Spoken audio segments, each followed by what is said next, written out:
প্ৰত্যেক দিনে প্ৰায় ৯-১০খনকৈ সভা হৈ আছে আৰু প্ৰত্যেকখন সভাতে ৰাইজৰ যি বিপুল সঁহাৰি সেয়ে প্ৰমাণ কৰে যে তেওঁলোকে আশীৰ্বাদ কৰিবলৈ ওলাই আহিছে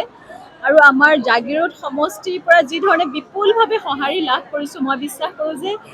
সুৰেশ বৰা ডাঙৰীয়াৰ জয়ৰ পথটো জাগিৰোডবাসীয়ে আশীৰ্বাদ কৰি আৰু অধিক বেছি মসৃণ কৰি তুলিব ভোটৰ জৰিয়তে।